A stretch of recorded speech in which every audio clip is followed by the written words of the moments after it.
Shalom, puji nama Tuhan, Bapak Ibu Saudara. Saya ucapkan selamat pagi, selamat datang di rumah Tuhan pagi hari ini. Saya percaya kita semua sama satu kerinduan kita bersama-sama memuji dan memuliakan nama Tuhan. Namun sebelum kita mulai ibadah kita pagi hari ini, mari kita menyaksikan warta gereja untuk minggu ke depan. Berikut warta gereja.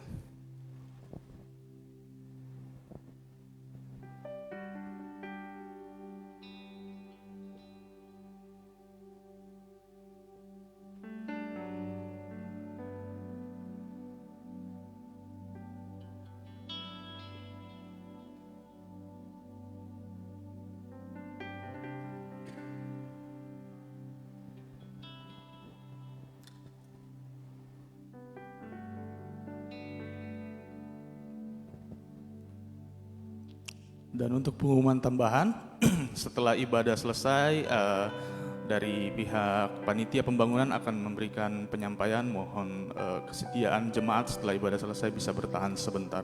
Demikian warta jemaat untuk seminggu ke depan. Dan mari kita siapkan hati kita. Kita akan masuk dalam ibadah kita, namun sebelumnya mari kita bersama-sama berdoa. Kita berdoa. Terima kasih Tuhan. Ya Bapa, kami datang ke hadirat-Mu Tuhan, sambil mengucap syukur, berterima kasih buat musim kehidupan kami yang sudah kami lewati. Kami percaya Tuhan, Engkau setia Tuhan. Engkau begitu baik Tuhan. Engkau menjadi terang dalam setiap kehidupan kami Tuhan. Pagi ini Tuhan, kami berkumpul bersama-sama Tuhan, sebagai anak-anak-Mu Tuhan, sebagai saksi akan kebaikan Tuhan. Engkau tak pernah gagal Tuhan. Engkau baik Tuhan, Engkau setia. Biarlah Tuhan pagi hari ini kami membawa setiap pujian sembah kami Tuhan kepadamu Tuhan. Dan biarlah naik di hadapan-Mu Tuhan sebagai persembahan yang baik Tuhan. Dan biarlah hidup kami menjadi persembahan yang hidup juga Tuhan, melebihi dari setiap lagu yang kami bawa hari ini Tuhan. Karena kami tahu Tuhan Engkau mulia, Engkau yang layak dipuji dan disembah. Pagi hari ini Tuhan, kami serahkan ibadah kami Tuhan ke dalam tangan-Mu Tuhan. Terima kasih Tuhan, kami percaya, kami bawa doa kami. Hanya di dalam nama Tuhan Yesus kami percaya. Haleluya. Amin. Mari Bapak Ibu Saudara, kita akan masuk dalam hadirat Tuhan. Kita rasakan, kita percaya bahwa Tuhan hadir,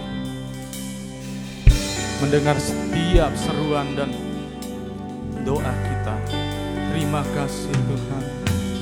Inilah hidup kami Tuhan. Oh, kami bawa kepadamu Tuhan. Mari sama-sama tuh jemaat Tuhan kita angkat pujian.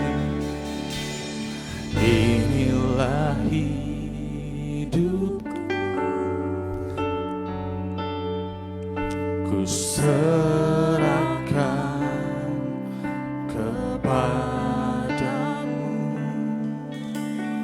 Inilah hatiku, kami berikan, ku berikan bagi. Kami tahu Tuhan, ku tahu Tuhan, rancangan-Mu yang terbaik bagiku. Ku tahu Tuhan, pengorbanan-Mu yang mulia bagiku. Hanya dekat kepadamu aku rasakan tenang. Hanya dalam hadirat-Mu ku rasakan damai. Mari katakan, padamu Tuhan kami berserah. Ku berserah,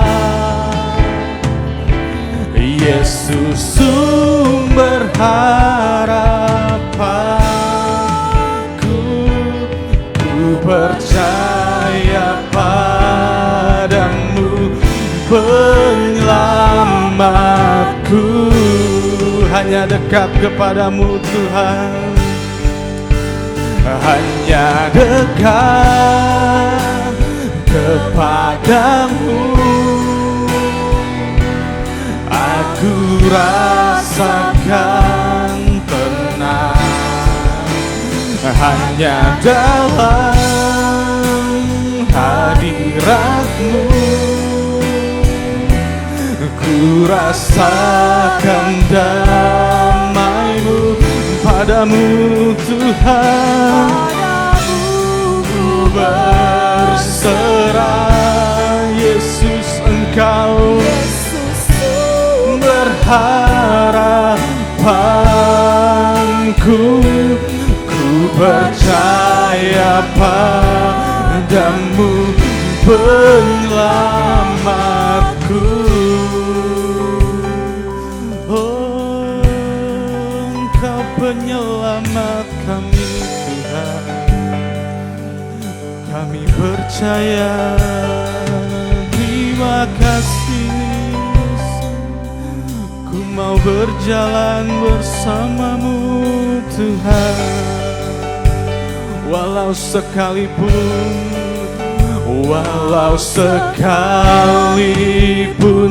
ku berjalan dalam lembah yang gelap, ku tak takut karena Kau besertaku. Kami katakan walau sekalipun Tuhan, kami tak takut bersama.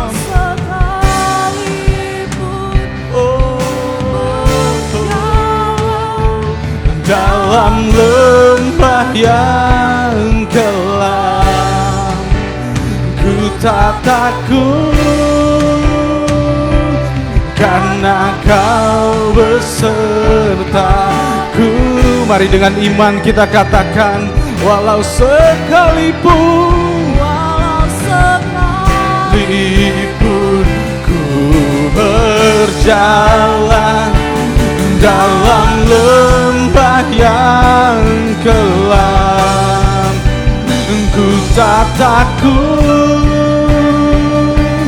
karena Kau besertaku. Mari katakan, hanya dekat kepadamu. Aku rasakan, kami rasakan ketenangan Tuhan hanya dalam hadirat-Mu. Ku rasakan damai-Mu, padamu ku berserah,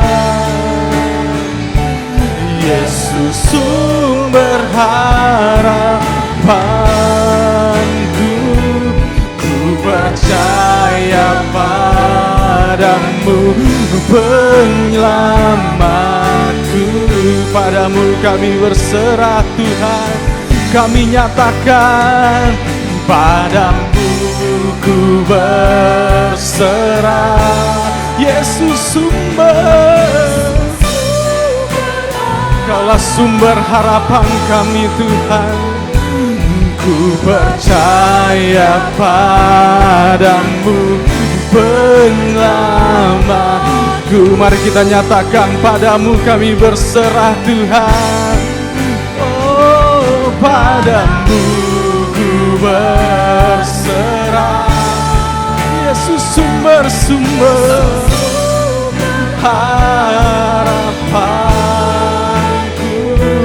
Ku percaya padamu, penyelamat. Mari kita sembah Tuhan. Oh, haleluya. Terima kasih Tuhan.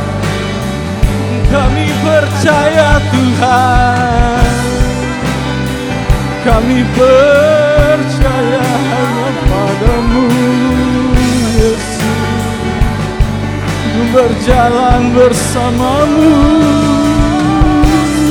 Yesus. haleluya. Terima kasih Tuhan. Oh, padamu kami berserah. Kau sumber kekuatan kami.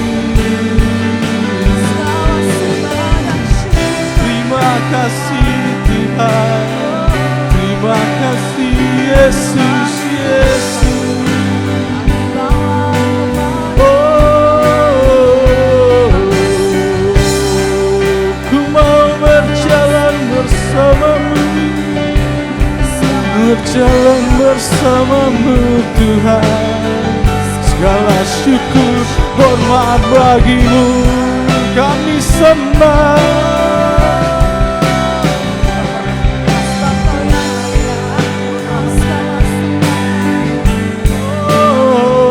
Kami bersyukur Tuhan, hormat bagimu Tuhan. Yesus, Yesus, Yesus, terima kasih. Oh, kami percaya padamu Tuhan. Terima kasih Tuhan, bersyukur selalu. Engkau Tuhan yang baik, Engkau Tuhan yang baik. Terima kasih Tuhan. Terima kasih Tuhan. Mari dengan segenap hati kita Bapak Ibu, kita bangkit berdiri. Kita mau nyatakan kebaikan Tuhan, kita mau naikkan syukur kita. Biarlah segala hormat syukur hanya bagi Tuhan, bagi Kau yang layak disembah Tuhan. Hanya ada satu nama, yaitu nama Yesus namanya. Oh,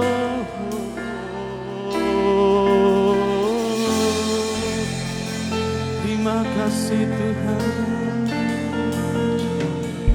Terima kasih Yesus. Kita mau nyatakan kebaikan Tuhan. Segala puji, syukur, hormat hanya bagimu Tuhan. Segala pujian, syukur bagimu.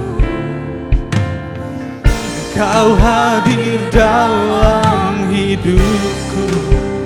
Kini ku datang sujud di hadapanmu, memujimu, menyembahmu, Yesusku menyembah. Mari katakan, oh segala pujian, segala pujian, syukur Kau hadir dalam. Kini kami menyembahmu Tuhan. Ku datang sujud di hadapan-Mu, memujimu, menyembahmu, Yesusku menyembah. Mari kita nyatakan segala pujian syukur, segala pujian syukur. Kau hadir dalam hidup, memujimu, menyembahmu, Yesusku menyembah. Memujimu Tuhan, memujimu, menyembah, Yesus, Yesus ku menyembah. Mari katakan memujimu,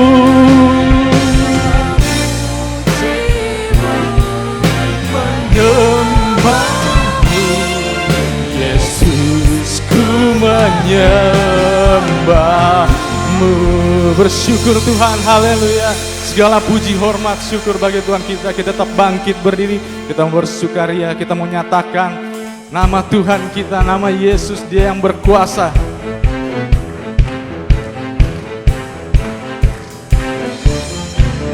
Yesus Tuhan, Dia Raja.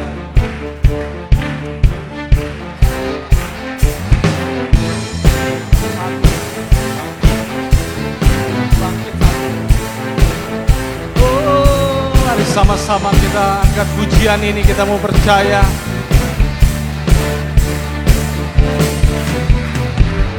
Bersyukurlah kepadanya, bawalah pujian baginya, karena Dia Raja, oh, Dia yang perkasa. Tuhanlah kekuatanku, maksud dan keselamatanku, Dia penolongku. Katakan sama-sama, Kau yang berjaya, seluruh semesta sujud menyembah. Akulah kebangkitanmu, mujizat telah terjadi, junjung kasih anugerahmu, Kau teguh dan mulia, masyurlah perbuatanmu, Kau penyelamat hidupku. Kasih-Mu tiada tara, bertahta Kau Tuhan Raja. Agunglah kebangkitanmu, mujizat telah terjadi, junjung kasih anugerahmu, Kau teguh dan mulia, masyurlah penyelamat hidupku. Kasih-Mu tiada tara, bertahta Kau Tuhan Rajaku. Kita bersyukur buat kebaikan Tuhan.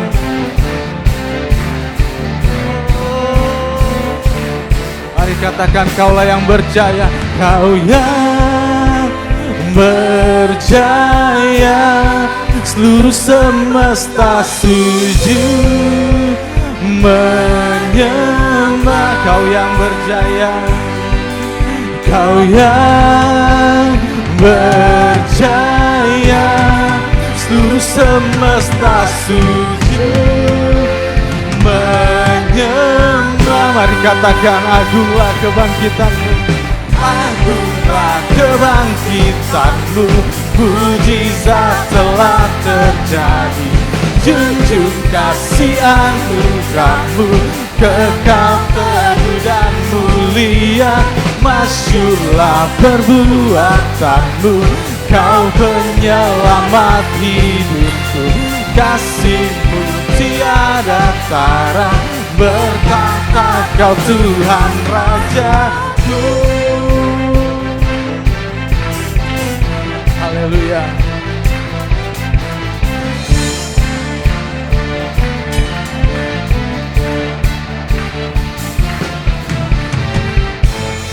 Kita tetap bangkit berdiri, kita ganti pujian, kita mau bangkit serukan nama Tuhan kita.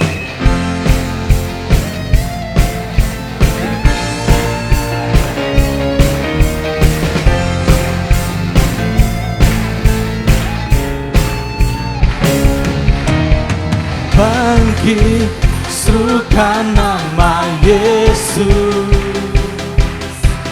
maju, nyatakan kuasanya.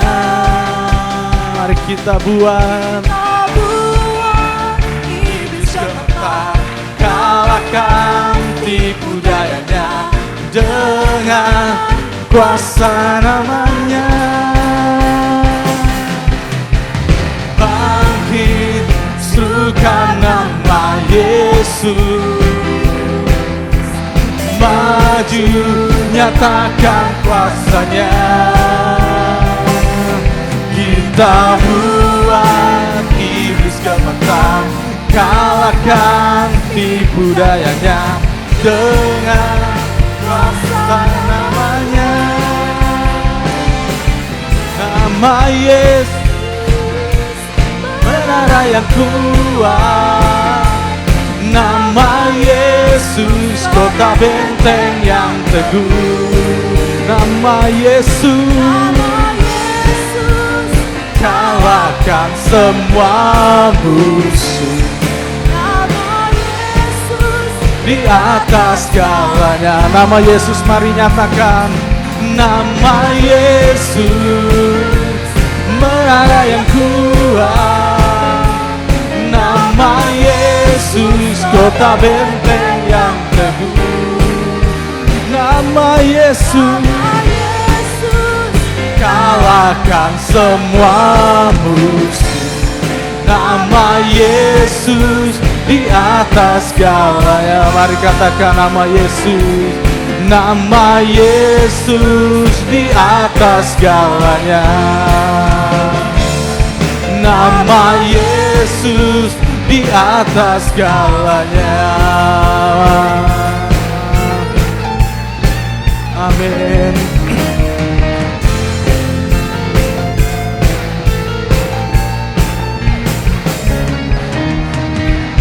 Puji nama Tuhan, mari kita berikan kemuliaan yang luar biasa buat Tuhan kita. Mari jemaat saya bersilakan duduk.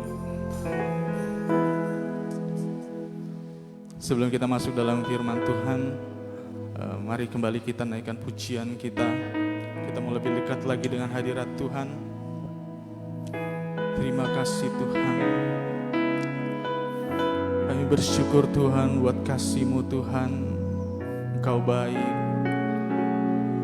Engkau yang menjadi tempat jawaban dalam setiap kehidupan kami Tuhan. Mari Bapak Ibu Saudara lebih lagi Tuhan, kita angkat pujian ini bersama-sama.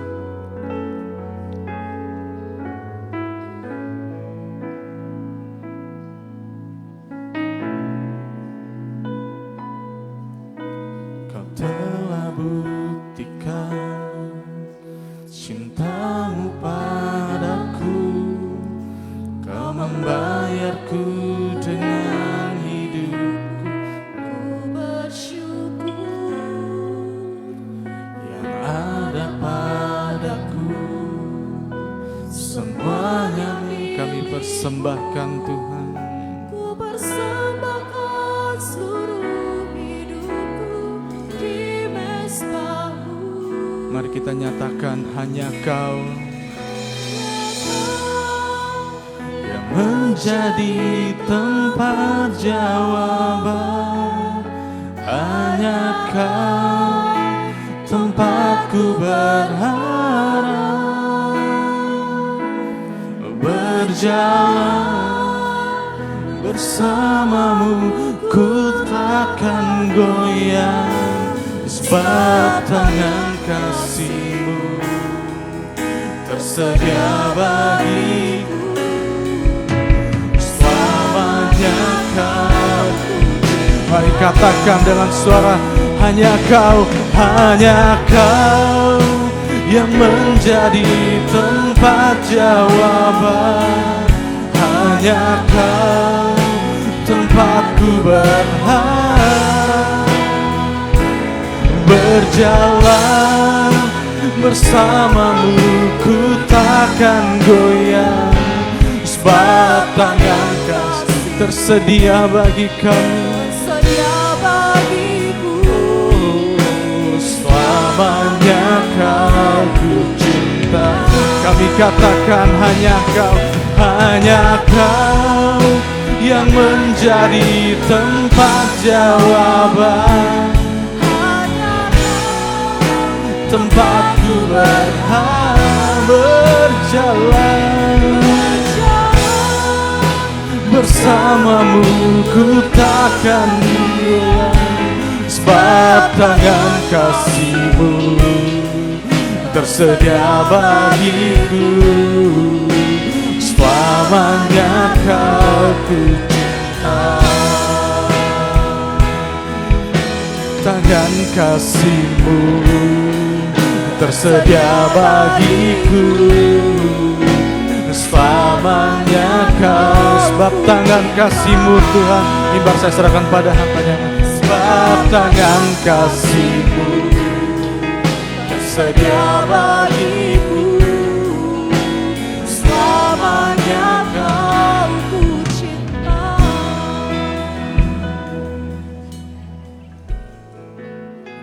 Kami berterima kasih kepadamu Tuhan, Bapa yang baik, yang menolong dan serta kami sampai saat ini kami ada. Kami yakin semua karena Tuhan menuntun, Tuhan mendampingi kami sampai saat ini. Terima kasih Tuhan, saatnya kami dengar firman-Mu, Tuhan yang memberkati kami dengan sabda-Mu. Tuhan penuhi kami senantiasa dengan kebenaran firman-Mu. Segala berkat surgawi senantiasa menjadi bagian hidup kami. Terima kasih Bapa. Dalam nama Tuhan Yesus Juru Selamat kami. Amin.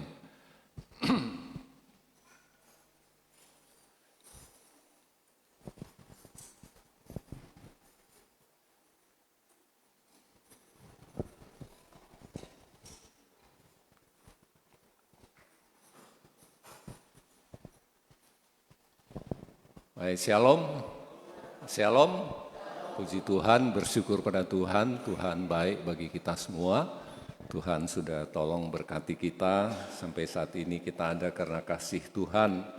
Dan terima kasih untuk doa, motivasi, dukungan, dan harapan-harapan dari Bapak Ibu semuanya.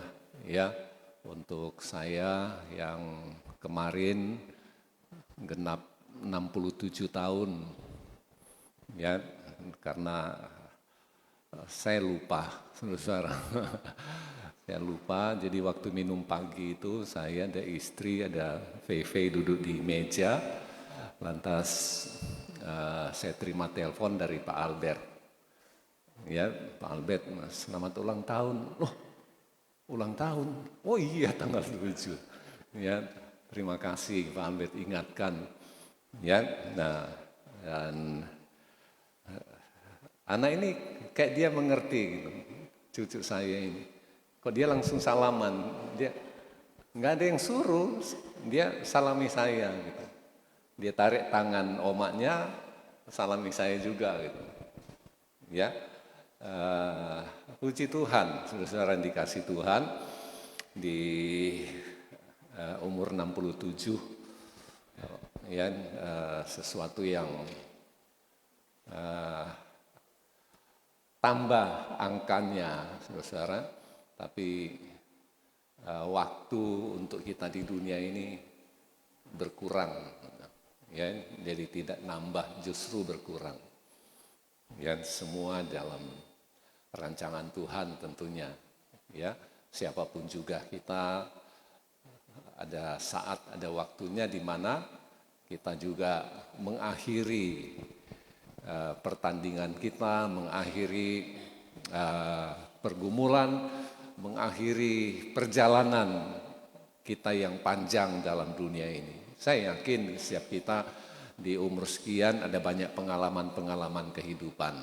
Ya, kita masih ingat waktu kita masih kecil di mana, ya kita ada kemana dan seterusnya. Gitu. Ya, itu satu pengalaman dalam perjalanan kehidupan, ya begitu sulit, begitu sukarnya, tapi saya yakin semua ada saat dan waktunya kita juga pasti berhenti. Ya, nah saudara-saudara itu sebabnya saya sampaikan terima kasih pada kita semua. Ya, dan biar kita senantiasa saling mendoakan supaya kehidupan kita juga terus berkenan bagi kemuliaan Tuhan. Baik Bapak Ibu yang dikasih Tuhan, saya teruskan firman Tuhan di surat Kolose pasal 3 ayat 10, ayat 11, memperkuat perkara-perkara rohani. Gitu. Ya, perkuat perkara-perkara rohani. Kolose pasal 3 ayat 10 sampai ayat yang ke-11. Dan telah mengenakan manusia baru yang terus-menerus diperbarui untuk memperoleh pengetahuan yang benar menurut gambar penciptanya. Dalam hal ini tidak ada lagi orang Yunani atau orang Yahudi, orang bersunat atau orang tak bersunat, orang barbar atau orang skit, budak atau orang merdeka, tetapi Kristus adalah semua dan di dalam segala sesuatu. Amin. Nah, Bapak Ibu yang dikasih Tuhan, kita melihat pasal 3 ini dijelaskan secara keseluruhan bahwa kita hidup dalam Kristus, ya kita mencari perkara-perkara rohani gitu. Yang dikatakan carilah perkara yang di atas, pasal 3 ayat 1 sampai 4. Ya, nah karena dikatakan kita sudah mati bersama dengan Kristus, kita harus meninggalkan segala sesuatu yang berasal dari kehidupan yang lama, kehidupan yang duniawi, satu kehidupan yang sementara, kehidupan yang berdosa, bahkan kehidupan yang begitu jahat di mata Tuhan. Ya, nah saudara-saudara yang dikasih Tuhan, kita baca di 2 ayat ini juga mau menjelaskan kepada kita bahwa kehidupan rohani, ya kehidupan rohani. Kita lihat bahwa Tuhan merancang sedemikian rupa sehingga siapapun juga kita, gitu. Ya, siapapun juga, Bapak Ibu Saudara sekalian, saudara, dikatakan kita ini yang dalam Kristus sudah mengenakan ya pakaian yang baru, manusia yang baru. Contoh minggu yang lalu kita sudah lihat Tuhan Yesus waktu dia bangkit dari antara orang mati. Firman Tuhan berkata dia tidak memerlukan mengenakan kain kafan itu lagi. Itu tertinggal gitu. Sama juga Lazarus. Waktu Yesus memanggil dia keluar dari kuburannya, Yesus bilang bukalah pakaiannya gitu. Ya, nah kita melihat dalam kehidupan kita pun demikian. Saudara, dikatakan kita mati bersama Kristus, kita sudah menanggalkan. Ya, sudah melepaskan. Ya, saudara-saudara, kita lihat yang berikutnya coba. Ya, nah, ayat 10 mengenakan manusia baru terus menerus. Jadi bahasa Yunani memiliki 2 kata yang berbeda untuk kata yang baru yang dikatakan mengenakan manusia baru. Ya, jadi ada pertama dikatakan yang dikatakan manusia baru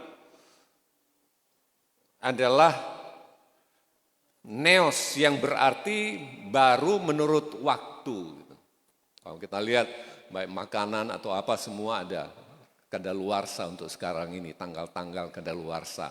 Ada yang baru diproduksi, semua ada kode-kode tanggalnya itu. Atau angka-angka dan seterusnya gitu. Ya, jadi mengenakan manusia baru, lantas yang kedua dikatakan kainos. Ya, susah berarti baru dalam kualitas dan segar. Ya, nah, jadi kita lihat kata kerja Yunani diterjemahkan, menanggalkan, mengenakan, menunjukkan pada suatu tindakan satu kali untuk selamanya. Ya, jadi pada waktu seorang sudah menanggalkan pakaian yang lama, kehidupan yang lama, sekarang dia menggunakan pakaian yang baru. Dia sudah mengenakan sesuatu yang baru, saudara, dan yang baru itu terus menerus. Terus menerus. Nah, itu sebabnya dikatakan dalam ayat 10 mengenakan manusia yang baru terus menerus diperbaharui. Terus menerus diperbaharui. Nah, kan seperti apa gitu? Apakah kalau dia kotor kemudian langsung jadi putih lagi misalkan. Ya. Nah, kita lihat saudara. Misalkan seperti dalam Alkitab ada dalam sejarah mencatat ada neo-ortodoks itu. Jadi aliran ortodoks yang baru gitu. Ya, atau apalah pokoknya sesuatu yang baru dan seterusnya. Tapi dikatakan orang percaya, saudara-saudara, ini telah mengenakan manusia baru sekali untuk selamanya, diperbaharui juga untuk selamanya. Ya, saudara-saudara. Nah, ini kelewatan. Coba yang tadi. Nah, ya, kata kerja jemaat diperbaharui terus menerus. Artinya kainos baru dalam kualitas atau segar gitu. Artinya apa, saudara-saudara? Sekarang setelah kita mengenakan manusia baru, kita sudah ada dalam Kristus. senantiasa kita mengalami apa yang disebut segar. Gitu. Ya, segar. Seperti saya bilang begini, saudara, Roh Kudus menjamah kita. Ya, Roh Kudus membaptis kita, Roh Kudus memenuhi kita gitu. Tapi Roh Kudus juga menjamah kehidupan kita. Ya, dalam Alkitab mengatakan, ya saudara, ada sentuhan-sentuhan. Dan dikatakan orang sakit ambil minyak, lantas dioleskan gitu. Nah, saudara-saudara yang dikasih Tuhan, kita perlu sentuhan gitu. Ya. Nah, ini yang kita perlu, sentuhan gitu. Artinya orang Kristen dia hanya percaya Tuhan Yesus, tapi dia tidak mengalami satu pengalaman di mana kebenaran itu memenuhi kehidupannya. Kebenaran itu dapat menyentuh sampai hatinya gitu. Ya, saudara, artinya saya mau katakan begini, saudara, apa yang disebut sebagai kainos, ya, baru dalam kualitas dia segar. Misalkan buah, saudara pasti lihat mana buah yang baru, mana buah yang berkualitas, mana buah yang terlihat masih segar. Nah, artinya apa? Tuhan ingin kita juga mengalami pembaruan yang terus-menerus, kesegaran yang terus-menerus. Kebangunan rohani itu kan tidak berkesinambungan. Kalau kebaktian itu hanya 2 jam atau 3 jam saja selesai ibadahnya, KKR-nya. Tapi kebangunan itu ada dalam hati, dalam kehidupan kita gitu. Makanya saya bilang begini, apa yang disebut kesegaran, saudara, yang dikatakan juga dalam Mazmur 23, yang membaringkan aku ya, Mazmur mencatat itu. Tuhan gembalaku, membimbing dan seterusnya gitu. Nah, itu bicara kesegaran gitu.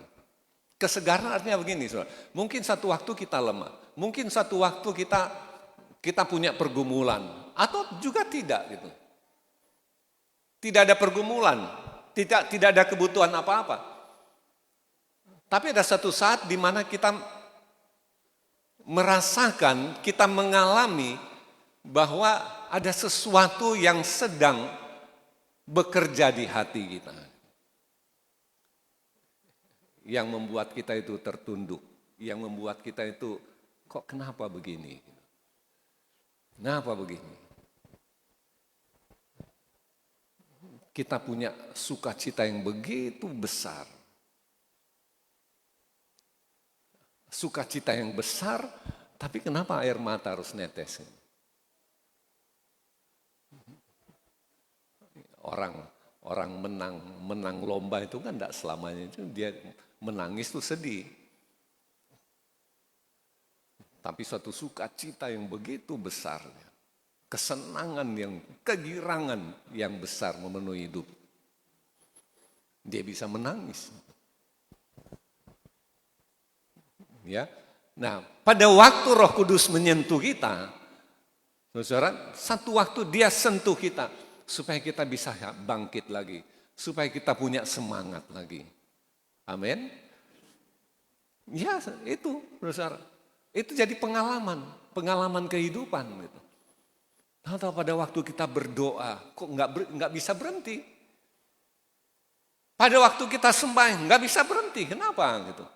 Nah, Roh Kudus sedang menyentuh hati kita supaya kita punya pengalaman, dan itu yang disebut kesegaran, kainos. Hari ini kita punya pengalaman. Besok lagi di tempat yang berbeda, mungkin bisa juga. Dia menyentuh kita, diperbaharui terus menerus, diperbaharui terus menerus. Ya, saudara-saudara yang dikasih Tuhan, kehidupan mesti begitu. Saudara lihat orang kerja sekarang begitu kan, ayo briefing gitu, mengingatkan lagi safety gitu. Ada yang mungkin sudah mulai kendor, ayo kumpul lagi gitu. Kumpul.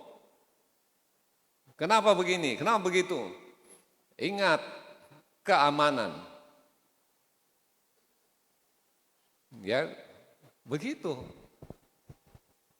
Itu disebut kainos. Diperbaharui terus menerus. Ada baru menurut waktu, hanya satu kali terjadi. Pada waktu kita dijamah, kita dipulihkan, kita dibaharui, kita mengenakan pakaian yang baru. Satu kali pakaian kita itu kita sudah kenakan. Tapi pakaian itu bisa lusuh. Pakaian itu bisa kotor. Makanya firman Tuhan bilang diperbaharui terus menerus. Kainos artinya segar, semangat lagi, sukacita lagi. Gitu. Pernah enggak kita mengalami backslider gitu, rasa malas? Enggak ada apa-apa, enggak ada masalah dengan siapapun. Tapi doa rasanya enggak enak gitu.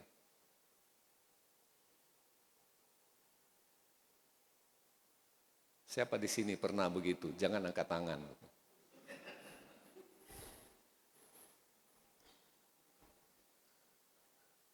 Bisa, saudara. Ini hari Minggu. Enggak mau bilang ke pasangannya, enggak mau bicara ke anaknya. Mak, kebaktian besok ya? Oh iya, kamu duluan ya. Nanti Bapak antar dulu gitu. Niatnya sudah enggak ada. Enggak ada persoalan, enggak ada.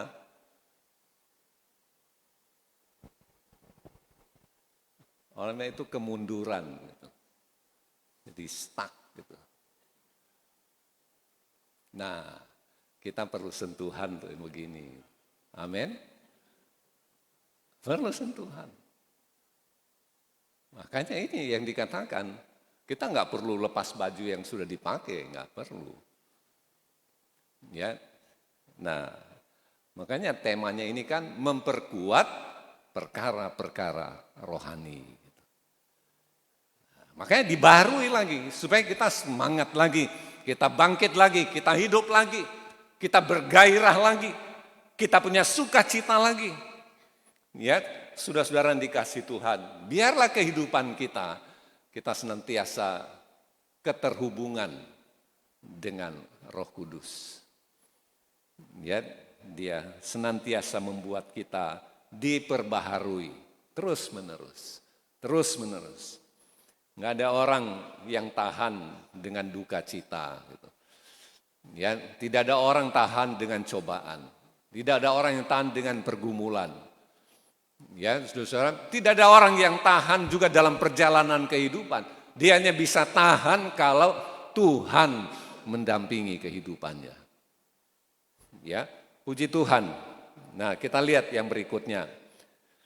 Tetap di ayat 10. Bagaimana pembaruan ini terjadi? Dia melalui pengetahuan. Pengetahuan itu melalui pengenalan. Sama kalau kita buka surat Petrus, kita temu di sana gitu. Ya, tumbuh dalam pengetahuan, bertumbuh dalam atau bertambah juga dalam pengenalan. Ya, bertambah dalam pengenalan. Ya, ini merupakan salah satu istilah penting dalam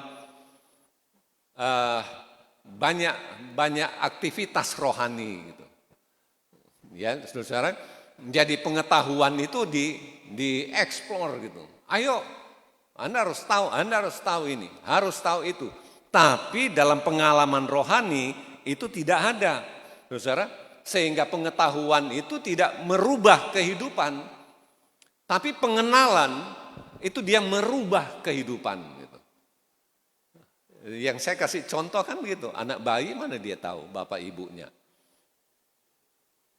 Ya, saudara. Tapi sejalan dengan pertumbuhannya, sejalan dengan dia bertambah dewasa, umur 5 tahun, umur 10 tahun, 20 tahun, 30 dan seterusnya, dia kenal persis siapa bapak atau ibunya.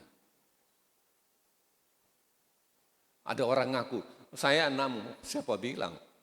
Nah, dia begitu. Jadi ada hal yang seperti itu. Jadi pemahamannya bukan pengetahuan saja, bagus memang pengetahuan. Tapi pengetahuan kadang tidak merubah kehidupan.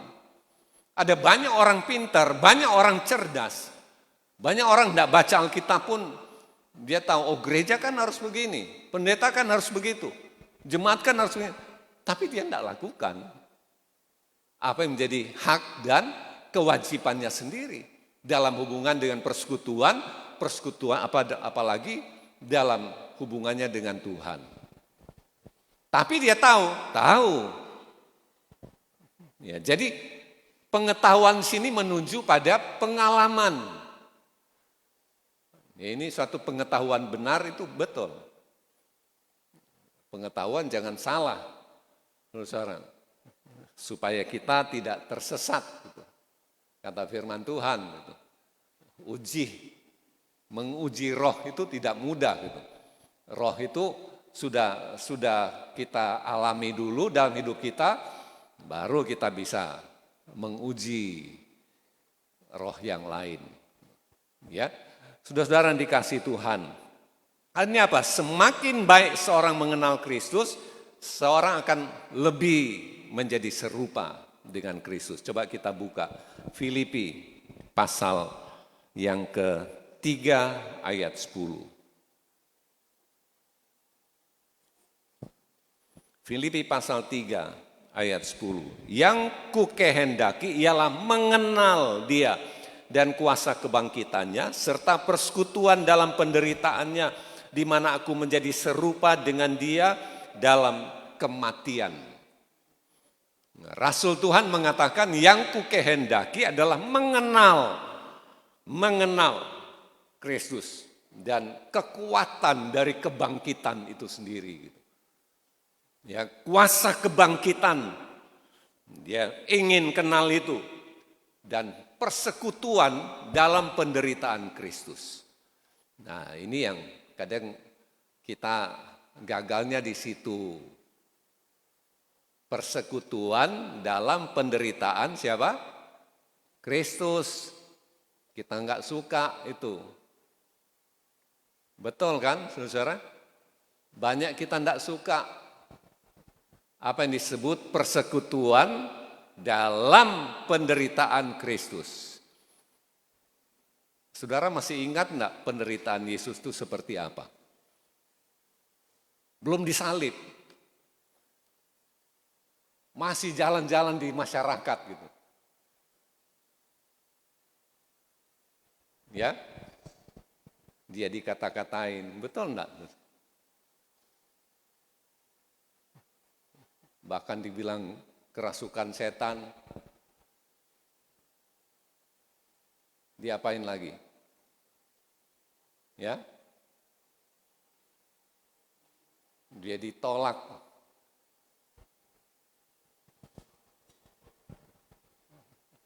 Banyak penderitaan Kristus. Saudara buka kamus penderitaan Kristus.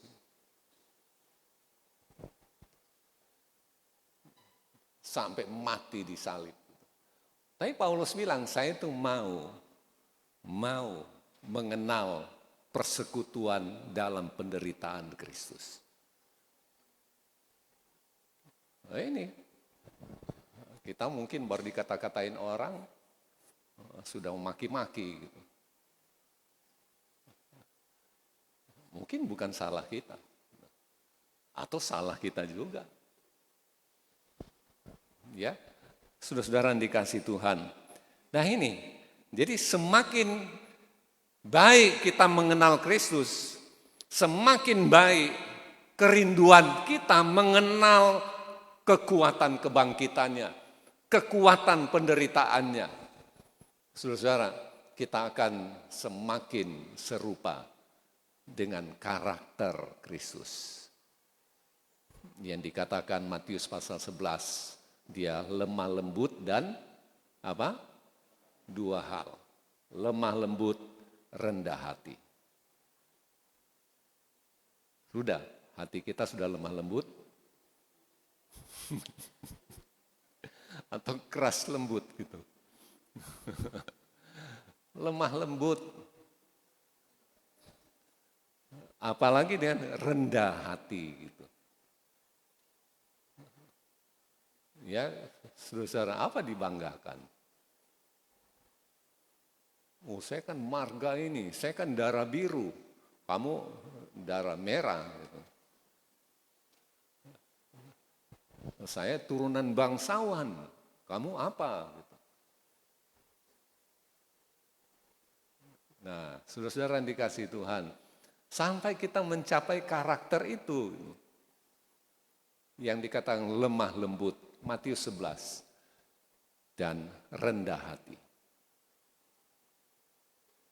Bayangkan, saudara, penolakan-penolakan yang begitu dahsyat sampai ke salib, kalau orang tidak lemah lembut, kalau dia tidak rendah hati.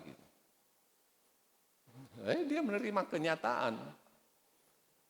Saudara, sebagai manusia yang sangat mulia menjadi sebagai oknum yang sangat mulia menjadi manusia, tinggal di antara manusia. Bahkan dikatakan mengambil posisi sebagai hamba. Sebagai hamba yang melayani. Nah, saudara-saudara yang dikasihi Tuhan, coba kita lihat, melalui Yesus pun kita bisa diubah. Ya, sampai kita bisa punya lemah lembut dan rendah hati. Kita buka Efesus pasal 4. Efesus pasal 4 ayat 23, firman Tuhan berkata, supaya kamu dibaharui di dalam roh dan pikiran. Ya, dibaharui di dalam roh dan pikiran. Saudara-saudara yang dikasihi Tuhan, itu kan tidak terlihat. Gitu. Roh kita, saudara nggak lihat, saya juga nggak lihat roh, saudara. Pikiran juga, saudara nggak tahu pikiran saya. Sama, pikiran saudara-saudara saya juga tidak tahu. Tapi firman Tuhan mengatakan bahwa sejalan dengan pengenalan kita akan Tuhan, kita dibaharui dalam roh kita dan pikiran kita. Jadi pada waktu kita punya kerinduan, ya kita bertambah-tambah dalam pengenalan akan Tuhan, inilah yang terjadi. Ya, dan ini pembaruan ini terus-menerus, kainos. Pikiran kita selalu dibaharui, roh kita selalu dibaharui. Ya, puji Tuhan, saudara-saudara yang dikasihi Tuhan. Lantas kita lihat yang berikutnya, 2 Korintus pasal 3.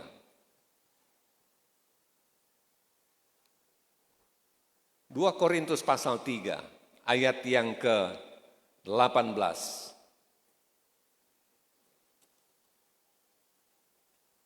Firman Tuhan berkata, kita semua mencerminkan kemuliaan Tuhan dengan muka yang tidak berselubung. Karena kemuliaan itu datangnya dari Tuhan yang adalah roh. Kita sedang diubah menjadi serupa dengan gambarnya dalam kemuliaan yang semakin besar. Saudara-saudara yang dikasihi Tuhan, segala sesuatu kemuliaan hanya bagi Tuhan. Jadi ada kemuliaan Tuhan dalam hidup kita semua. Kemuliaan Tuhan itu dalam banyak bentuk. Mungkin berkat-berkat, mungkin skill kita, mungkin kesehatan kita, mungkin apa saja. Pada waktu kita tidak mempermuliakan Tuhan, kita adalah orang yang gagal. Tapi pada waktu kita berusaha mengenal Tuhan, firman Tuhan berkata, Kita sedang diubah serupa dengan gambarnya. Kemuliaan itulah yang terus bekerja gitu, dalam kehidupan kita.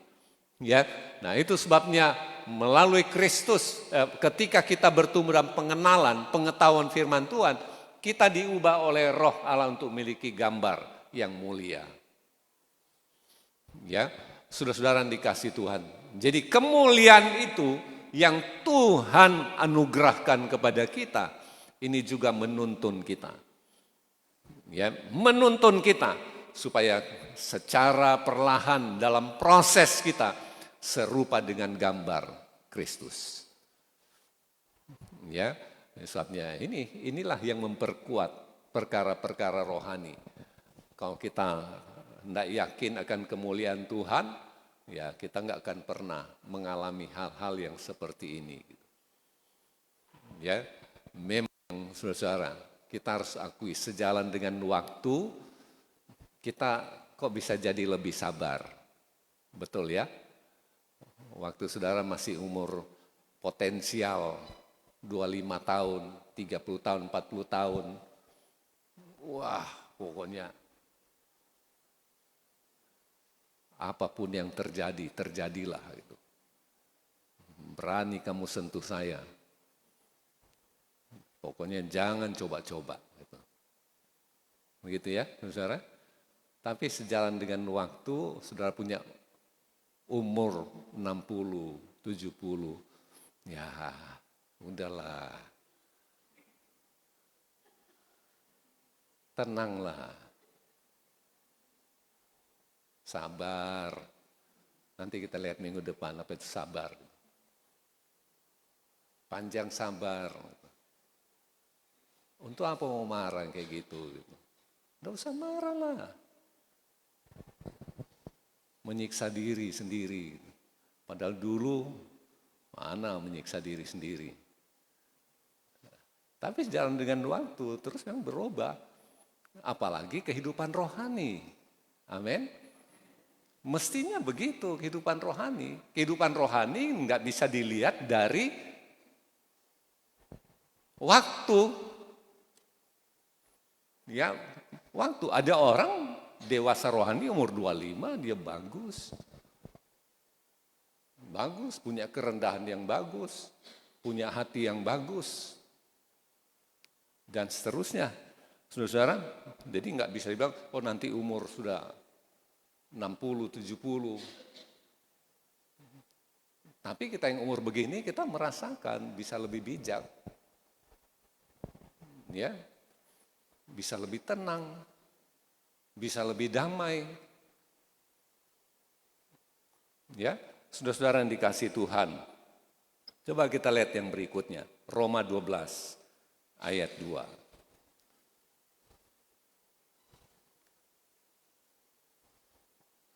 Roma pasal 12. Kalau saudara sudah temukan, katakan amin. Roma 12 ayat yang kedua. Mari kita baca ayat ini sama-sama, mulai.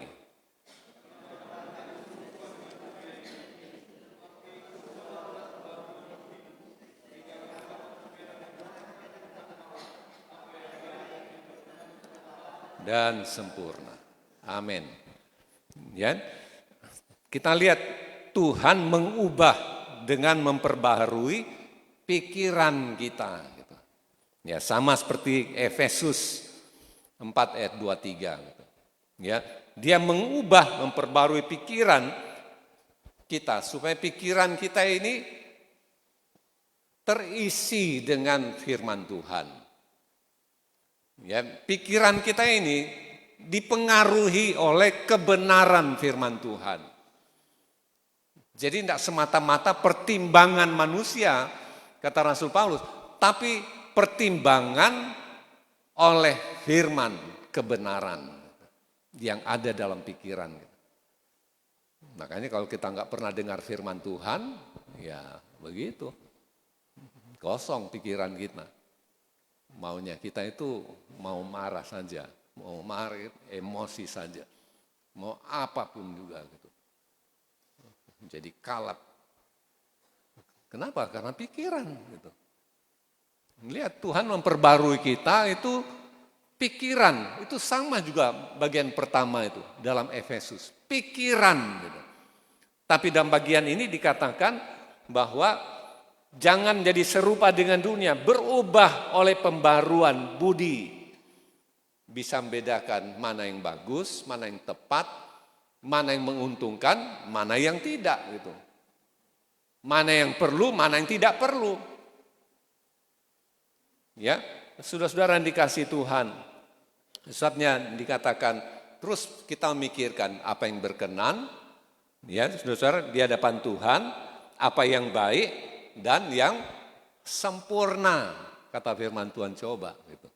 Sampai kita bisa memikirkan begitu, apa yang baik, apa yang berkenan, apa yang sempurna, ya saudara. Nah, ini pasti kalau kita sudah punya pikiran yang seperti itu, sangat menyenangkan hati Tuhan. Ya, saudara-saudara, saudara kalau sudah hidup menyenangkan hati Tuhan, Tuhan Yesus bilang minta aja apa yang kamu mau. Coba saudara, mintalah, maka akan diberikan kepadamu. Tapi kalau pikiran kita masih pikiran yang tidak dipenuhi, tidak dipengaruhi oleh kebenaran firman Tuhan, ya seperti apa gitu kita mikirkan. Ya, saudara, Yohanes 8 ayat 31 ayat 32. Yohanes 8 ayat 31 ayat 32.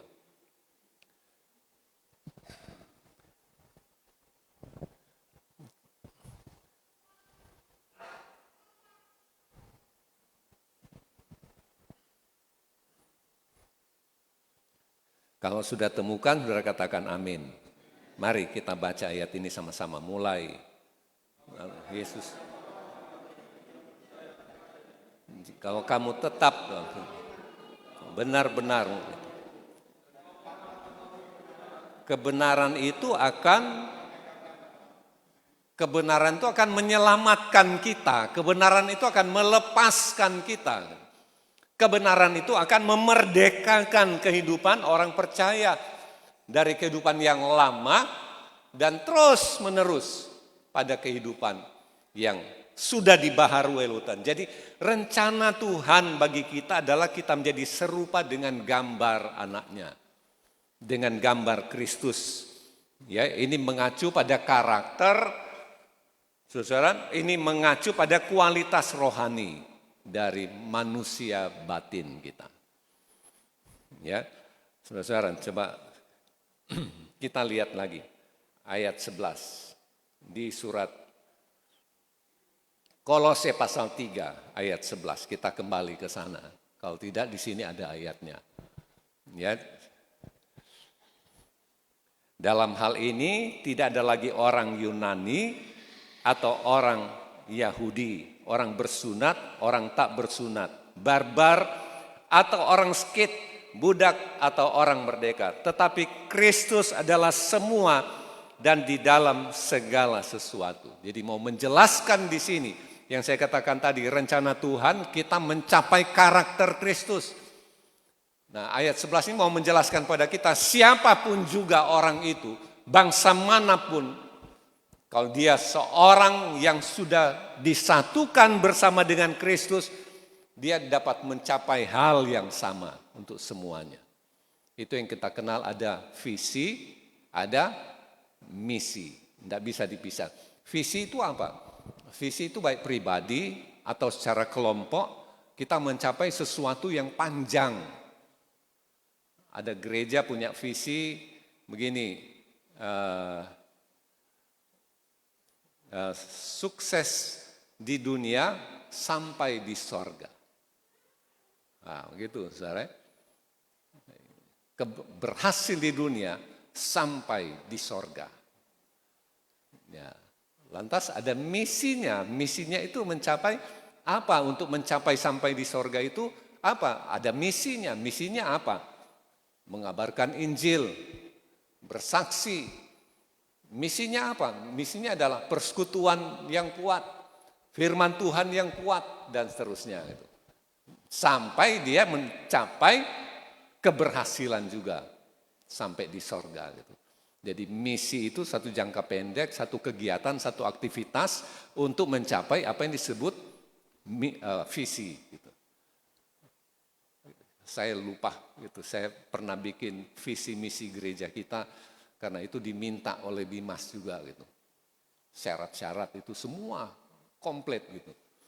Visi misi gereja sampai kebaktiannya ada ndak, gambar gereja ada ndak gerejanya, papan namanya yang nempel ke gereja ada ndak gitu. Ini semua diminta gitu. Sekarang ini gitu. Ya. Nah, kita lihat sekarang pengelompokan dalam perbedaan ini. Manusia seharusnya tidak menjadi kendala untuk hidup kudus kita.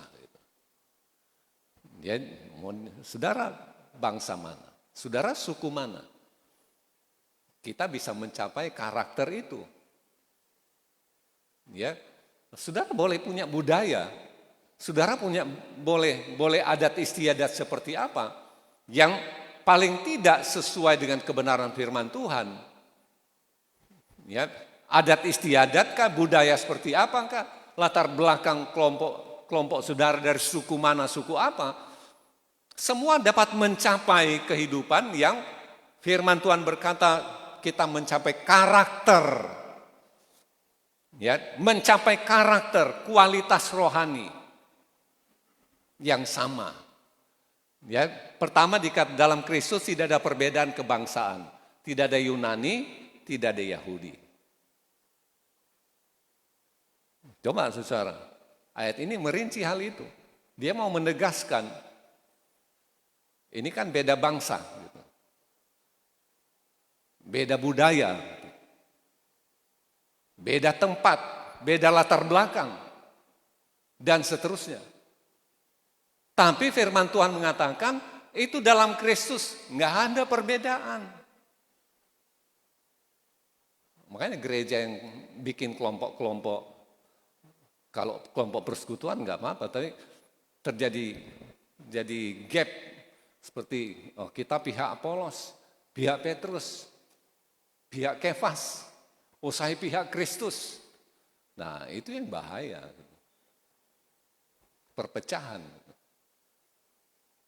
Perpecahan. Ada kan sempat beredar sudah lama tahun 90-an. Seorang pendeta dari suku Tionghoa. Dia bilang kita Tionghoa itu sebenarnya rasis. Jadi kalau jemaat itu bukan Tionghoa, kita tidak akan angkat dia jadi majelis gereja. Majelis itu harus Tionghoa juga. Dia akui begitu, artinya ya sudah itu urusan dia. Gitu.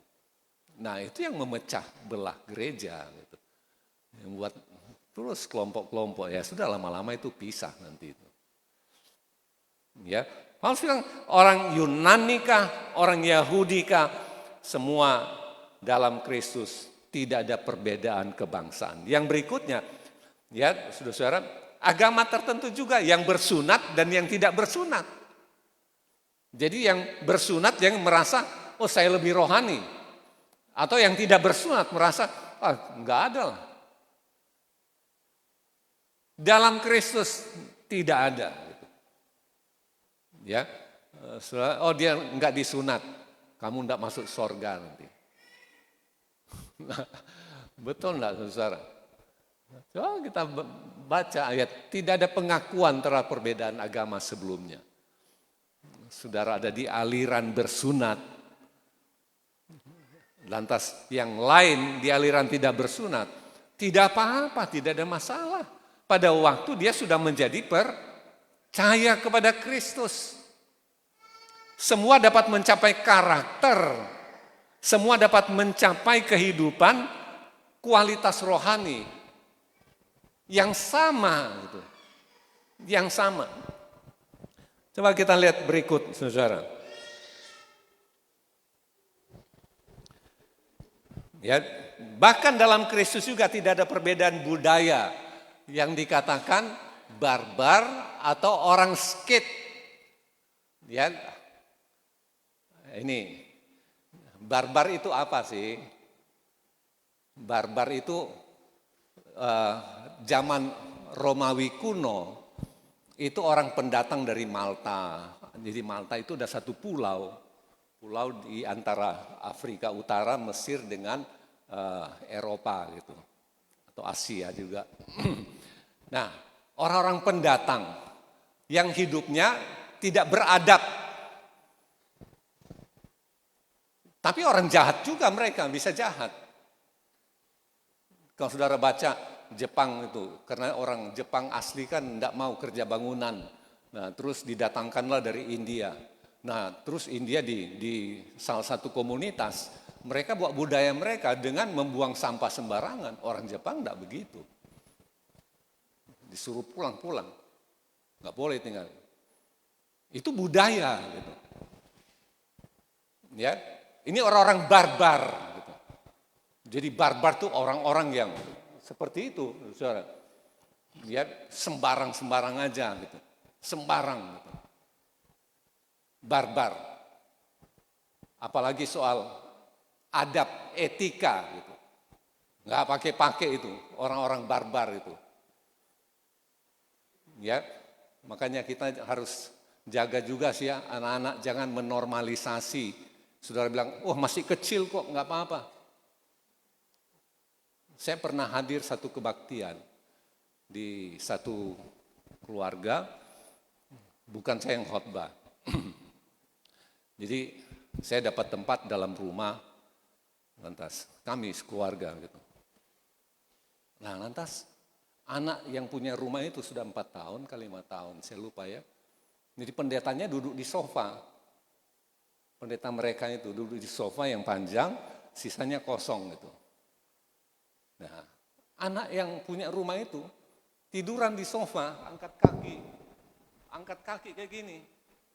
Pendetanya di ujung kakinya. Nah, saya lihat ini anak tidak diajar adab ini. Ya karena kalau tidak ada orang, anak itu tidur di sofa. Sampai sekarang ada pendetanya. Saya di agak sana sih, sebelah kanan. Saya lihat, aduh kasihan. Jangan dinormalisasi. Saudara sudah lihat enggak anak-anak yang dibanting oleh orang lain karena tidak ada adabnya. Di kereta atau di pesawat, bapaknya lagi tidur, anaknya sana sini. Tarik-tarik orang lain. Wah, itu dimarah. Ya. Anak yang punya rumah, ibu pendetanya yang khotbah di pintu. Pintu itu kan berapa besar? Anak itu keluar masuk, ibunya gini. Anak masuk, sebentar keluar lagi, mundur lagi. Nah, ini nggak ada adab ini. Jangan kita bilang, oh dia masih 4 tahun kok. Dia masih anak-anak, masih kecil, mana dia mau tahu? Karena nggak diajar, nggak dilatih, diingatkan. Anak-anak itu terbentuk pada waktu kita kasih contoh. Betul, saudara. Saya berapa kali ke tempatnya SOP gitu. Ya, dulu kan sering rapatnya ke situ. Waktu mereka masih remaja. Selamat pagi Om, selamat pagi. Baru datang Om. Capek Om ya di jalan. Iya. Sini Om, sini. Anak-anak itu, si Elisa gitu, nyambut saya gitu. Semua orang lain juga begitu dibikin. Mereka yang sambut gitu, ada pendeta gitu. Om permisi Om ya, udah. Nanti sebentar istirahat, makan. Oh iya, padahal masih remaja.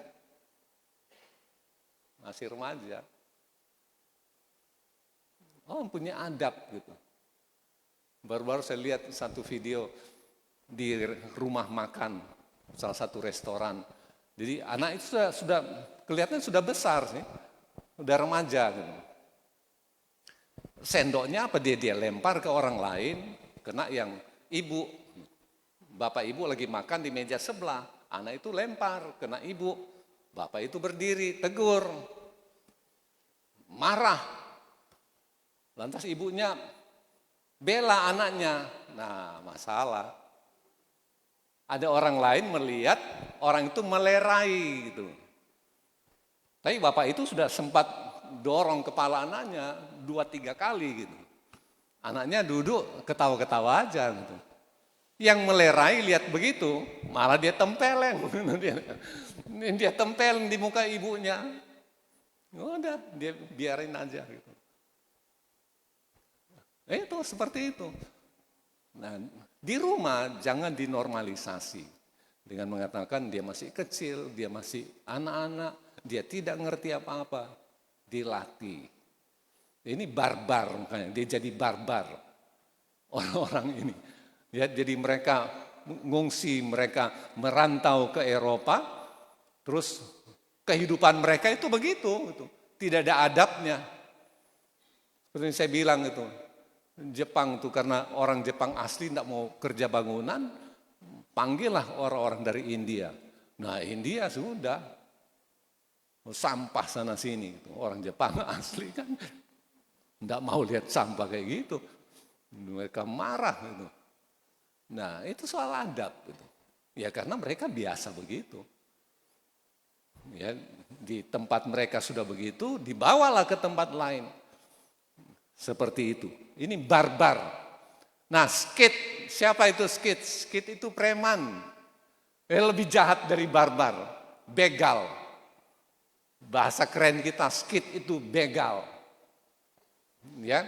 Nah, Bapak Ibu yang dikasihi Tuhan, yang dikatakan begal ini, ya, pada waktu baik barbar atau skit, mereka sudah ada dalam Kristus, semua kita bisa mencapai karakter dan kehidupan rohani yang sama. Pada waktu mereka sudah bertobat, baik yang barbar atau yang skit, pada waktu mereka sudah bertobat dapat mencapai karakter yang sama. Jadi terus jangan kita, mungkin saudara dulu barbar, udah terima Yesus masih barbar, ya saudara janganlah gitu. Ya setelah terima Kristus ya sudah, kita dibaharui terus menerus.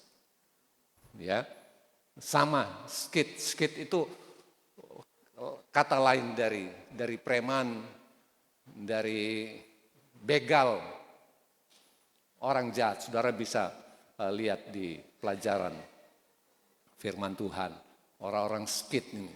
Ya, mereka juga sama, pendatang-pendatang di Romawi kuno, zaman Romawi kuno, bahkan ke Yunani sama. Jadi mereka itu jadi penjahat-penjahat di kota-kota di mana mereka tinggal.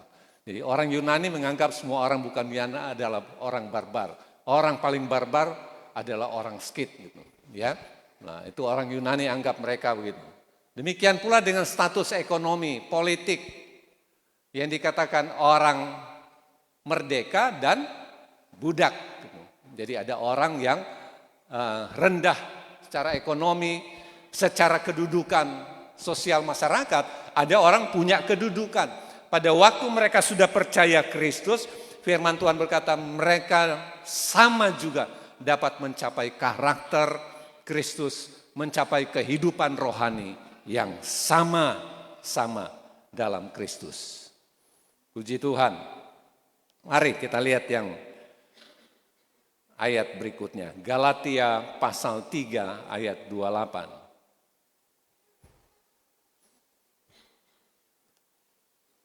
Surat Galatia pasal 3 ayat 28. Mari kita baca sama-sama ayat ini. Kita baca mulai. Dalam hal tidak ada orang, tidak ada hamba atau orang merdeka. Tidak ada laki-laki atau perempuan. Karena kamu semua adalah satu di dalam Kristus Yesus. Nah, coba saudara. Jadi di Alkitab sampai diulang. Itu enggak ada, saudara. Mau status kita apa, budaya kita apa, budaya agama kita apa. Pada waktu seseorang sudah dalam Kristus, dia masuk dalam rancangan Tuhan. Ya, Tuhan merencanakan kehidupannya untuk mencapai karakter Kristus. Ya, saudara-saudara yang dikasihi Tuhan. Jadi Paulus membuat kesimpulan, kalau kalian masih membeda-bedakan dalam hidup kita, dalam hati kita oleh karena kita punya kedudukan apa, kita punya ekonomi apa, kita punya suku apa, dan seterusnya, kita masih mengenakan pakaian yang lama. Nah, perlu ditanggalkan pakaian lama itu. Ya, supaya kita pakai pakaian yang baru dan pakaian Kristus. Yang terus oleh pakaian yang baru itu, saya bilang itu bisa lusuh. Artinya suatu waktu kita bisa lemah. Tapi kita memerlukan Roh Kudus untuk menjamah kita. Menjamah. Menyentuh kita. Ada sentuhan, kata surat Yakobus. Ya, saudara, ada sentuhan, Tuhan menyentuh hati kita. Tuhan Yesus berkati kita semua dengan firman Tuhan yang kita dengarkan.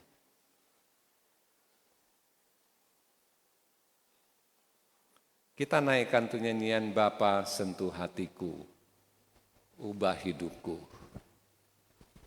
menjadi baru.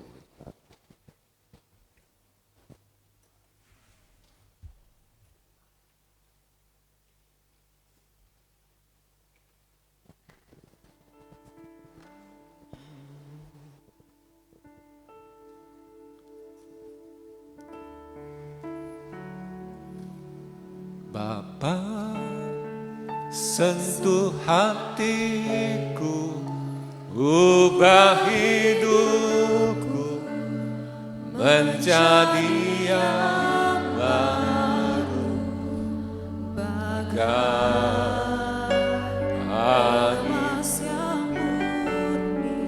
Kau membentuk bejana hatiku.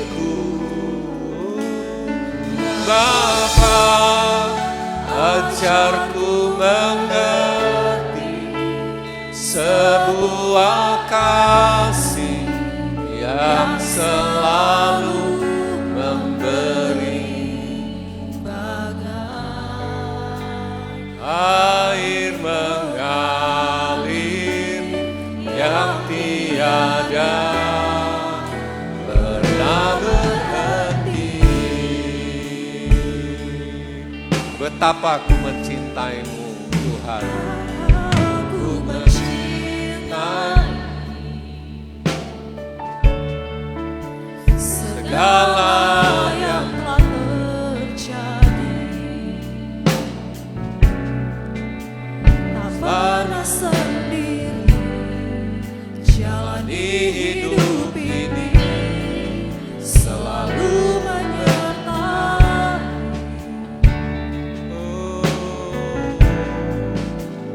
betapa aku menyadari dalam hidupku ini Kau selalu memberi rancangan terbaik. Oleh karena kasih,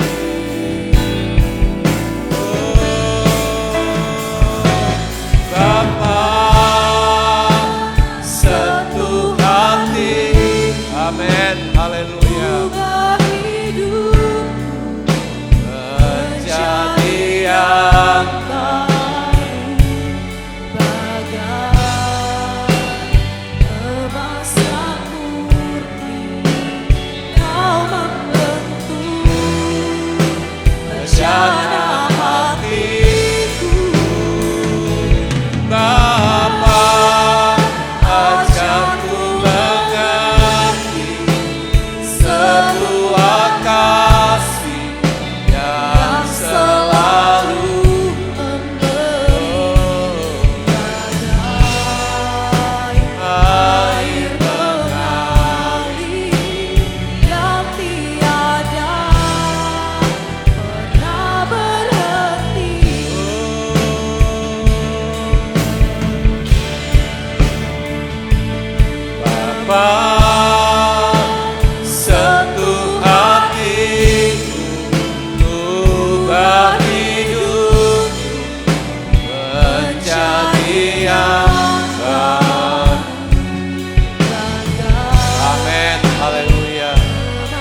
rencana hatiku.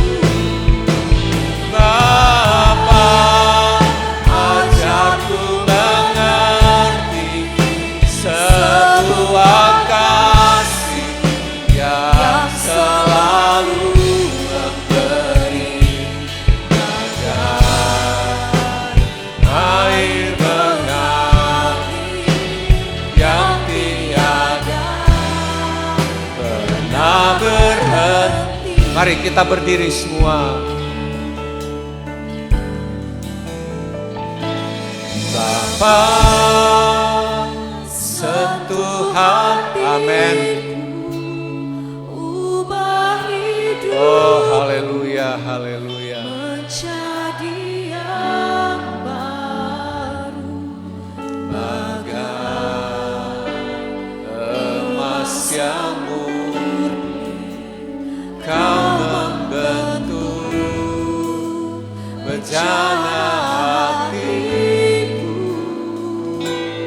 Bapa, ajarku mengerti sebuah kasih yang selalu Memberi bagai air mengalir yang tiada pernah berhenti. Oh, bagai air mengalir yang tiada pernah berhenti. Bagai air mengalir yang tiada pernah berhenti. Haleluya, haleluya.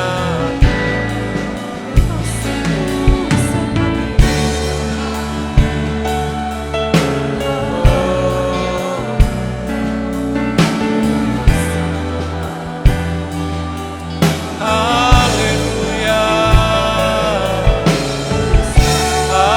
haleluya.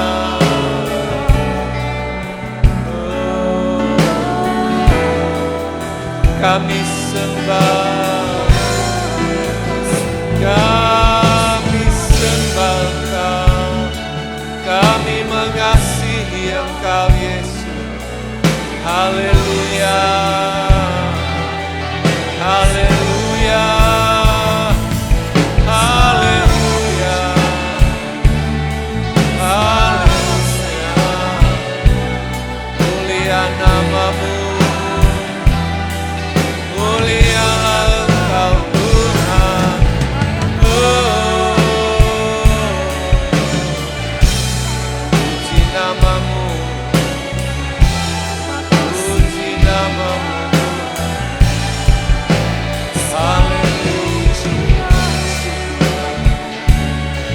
Haleluya,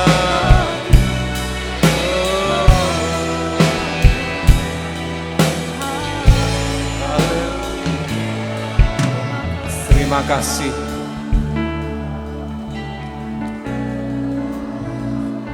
Terpuji Tuhan kekal.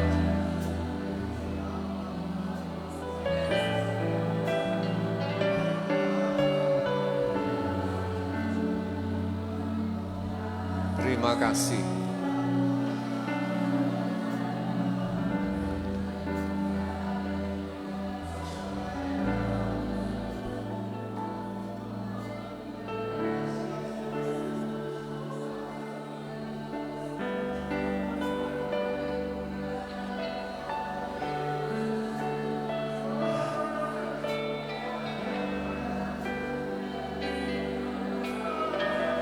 Terima kasih.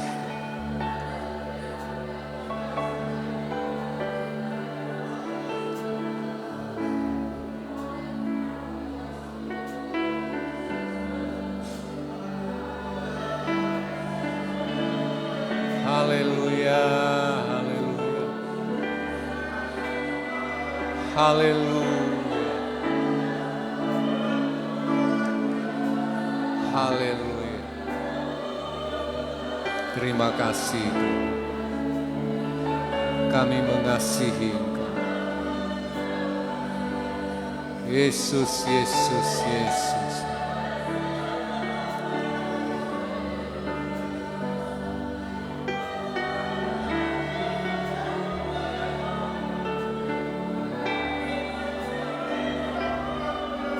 Haleluya.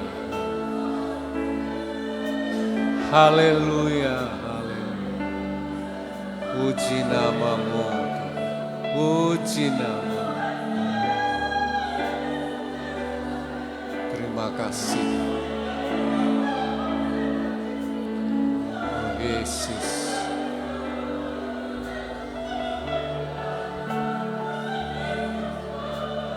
Haleluya.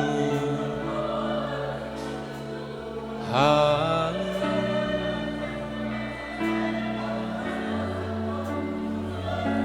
Terima kasih.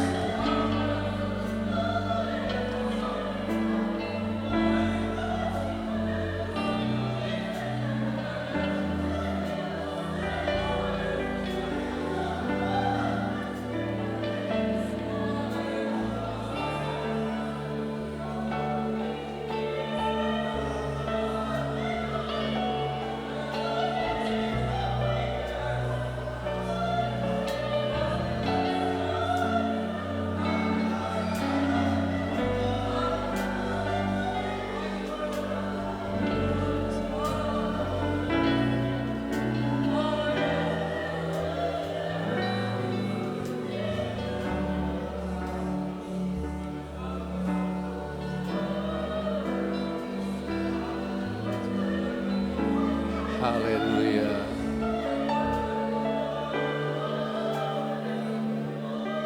Terima kasih.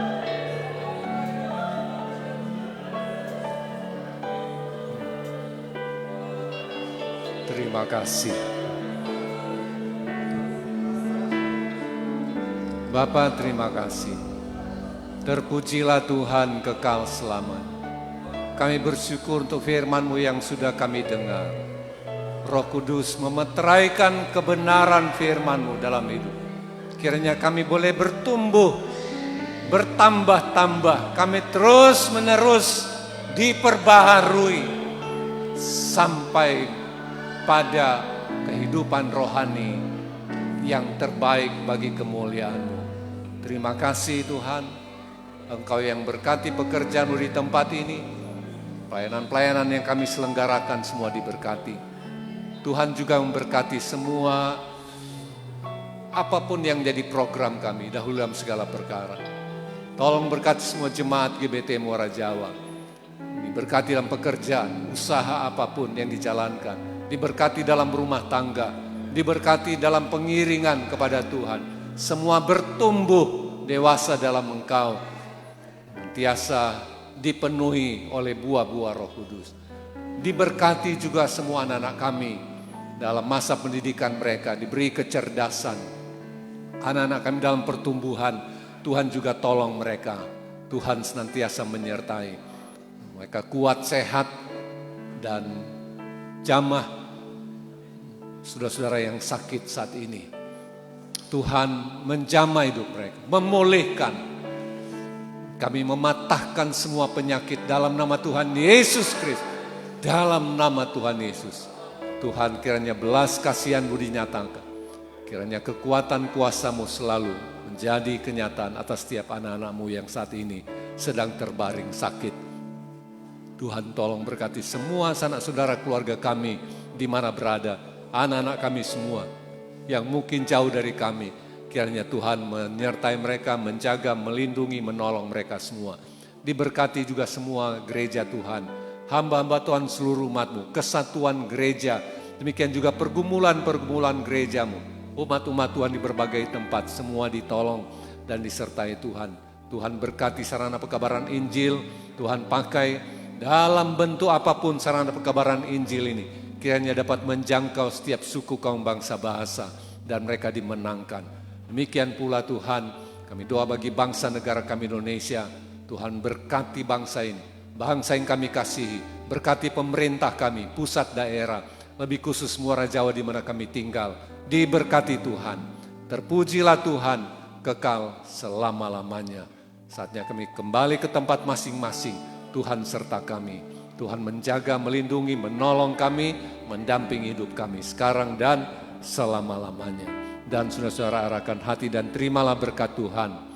Tuhan memberkati engkau dan melindungi engkau. Tuhan menyinari engkau dengan wajahnya dan memberi engkau kasih karunia. Tuhan menghadapkan wajahnya dan memberi engkau damai sejahtera. Kasih karunia dari Bapa di sorga, kasih sayang dari Tuhan Yesus, persekutuan dalam Roh Kudus menyertai saudara sekalian sekarang dan selama-lamanya. Dan kita semua yang mengasihi Tuhan, kita semua diberkati Tuhan, sama-sama berkata baik, silakan duduk.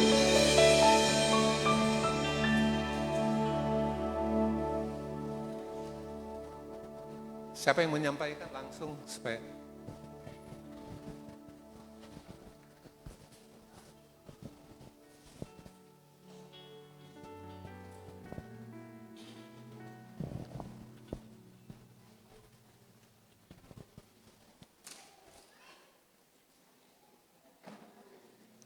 Baik Bapak Ibu yang dikasihi oleh Tuhan, terima kasih buat waktunya pada pagi hari ini. Ya, pada pagi hari ini kami dari Panitia Pembangunan tanggal 24 bulan 2 kemarin kami mengadakan pertemuan internal di rumah kami. Ya, tentunya kita akan melanjutkan untuk pembangunan sifatnya mungkin hanya finishing, tapi itu juga sangat penting ya. Karena apa? Dari segi estetika tentunya kita melihat bagian samping kanan ya, samping kanan sini sama belakang itu masih belum rapi sekali. Jadi itu yang menjadi fokus utama. Dan kedua, pembahasan yang kedua adalah tentang penutupan untuk got yang ada di bawah kanopi itu ya. Jadi dalam hal ini kami melakukan diskusi rapat internal. Jadi terjadi keputusan bahwa yang fokus utama adalah kami akan kerjakan yaitu bagian samping kanan kiri sampai belakang, yaitu untuk pengurukan, perataan, habis itu mungkin semenisasi dan juga pengecatan pagar, dan tentunya juga ada pelang yang ada di identitas gereja itu sudah kusam, mungkin kita akan perbaiki. Dan untuk kelanjutannya kita akan melangkah ke depan yaitu untuk penutupan got yang ada di depan. Dan penutupan got itu yaitu kami diskusi bahwa yang digunakan adalah mempergunakan kayu, ya kayu ulin. Karena apa? Karena mereka berkata kalau pakai semen akan berat. Sebenarnya semen itu sebenarnya tidak terlalu berat juga sih. Kalau kita bentuk mungkin 1 meter, jadi bisa diangkat gitu. Jadi untuk kedepannya seperti itu. Nah, jadi dalam hal ini untuk teknis ya tentunya kita support dari Bapak Ibu semua jemaat sidang jemaat yang ada adalah tentang dana ya. Jadi sekali lagi tadi saya sampaikan dari bendahara untuk menyampaikan rincian dana yang ada, tapi beliau bilang saya aja. Oke, dalam hal ini untuk saldo kas yang ada kurang lebih 6.700.000 ya, 6.700.000 sekian ya, itu. Nah, dalam hal ini juga kalau kami sudah rinci untuk materialnya, saya tidak rinci secara mendetail. Untuk biaya yang akan kita butuhkan ya dari samping sampai ke depan pembuatan got itu sekitar kurang lebih 20 juta.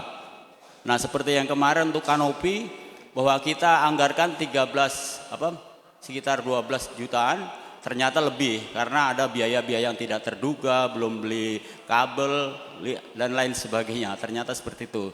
Jadi anggaran kami dari sini dari pihak panitia pembangunnya itu sekitar 20 juta ya. Dalam hal ini yaitu teknisnya untuk pencarian dana yaitu dengan cara ada 3 metode sebenarnya. Yang pertama yaitu dengan penuh kerendahan hati kami dari pihak pembangunan bahwa yang pertama yaitu dengan cara list janji iman. Ya. Teknisnya demikian. Jadi tiap bulan awal atau mungkin sebelum awal tidak masalah. Jadi teknisnya ini tidak ditentukan besarannya berapa, silakan monggo ya. Mungkin mau kasih berapalah terserah. Tapi tiap bulan nanti dari pihak bendahara ada yang akan menagih lah, istilah seperti itu ya, untuk janji. Mungkin juga bagi saudara-saudari yang sudah bekerja silakan untuk mengisi list tersebut ya dengan kerelaan hati, tidak dipatok besarannya berapa untuk menyokong akan pembangunan tersebut. Dan yang kedua yaitu dengan kami dari panitia pembangunan sepakat untuk mengadakan lelang suara ya. Jadi lelang suara tidak terbatas bagi anak-anak POP untuk lelang suara. Jadi kami sudah sepakat suatu saat mungkin kami akan tampil di depan untuk lelang suara untuk penyongkongan dana tersebut. Dan yang ketiga yaitu basar ya. Basar karena dalam situasi kondisi saat ini kami tentunya masih sangat sibuk ya, jadi mungkin belum ya untuk basar. Oke, jadi itu aja yang menjadi penyampaian kami ya.